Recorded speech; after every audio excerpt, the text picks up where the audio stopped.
And now we're going to move to another issue of the morning. Big story. Facebook whistleblowers now accusing the social media giant of misleading the public and the company's investors. Former product manager Frances Hagen saying that Facebook places profit over safety when it comes to its products. We're joined now by a company executive, Monica Baker. She's the vice president of content policy at Facebook. She's with us on the Squawk Newsline. Monica, you watched the 60 Minutes interview last night, and effectively she said that the company changed the algorithm such to create more engagement by surfacing stories that involve either misinformation or effectively hate. What do you make of that? Well, first of all, that's absolutely not accurate.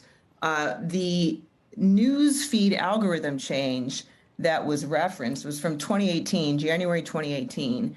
That was designed to prioritize meaningful interactions between friends and family. So basically to have the exact opposite effect. It was supposed to connect people with the ability to have conversations with their friends and family, which research told us would be good for people's well-being.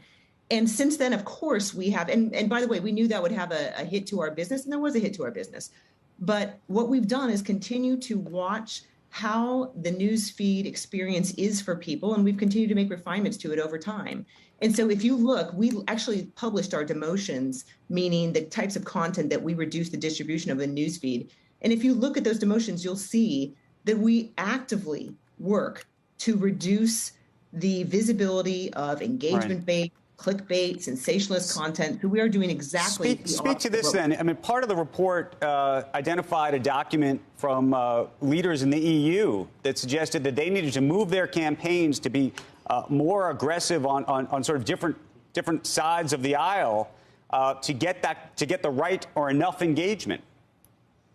Well, anecdotal feedback from people about why certain posts that they have posted are doing well or not doing well is not the same thing as showing that we have somehow decided to prioritize clickbait or engagement bait. We have done the opposite. And the meaningful social interactions change, which was the January 2018 change, was something that actually, as you probably know, had an impact on reducing news content and public content and the sorts of content that might lead people to polarization. And, this is a stat, Andrew, that I think people don't often realize. Only about 6% of the content in people's newsfeed is political content. That is not what we are about. We are about trying to connect people with friends and family, groups and pages they've chosen to follow, sure, but this is about giving people a place where they can have meaningful conversations. And, just kind of a funny anecdote, but if you think around the elections, we saw more of an increase, in fact, double the increase in posting on Halloween about Halloween than we did about the elections on Election Day. So, this is a place where people can connect with family and friends, and it continues to be so. And any suggestion that we are trying to prioritize engagement bait is blatantly false. Let's talk about some of the mental health issues.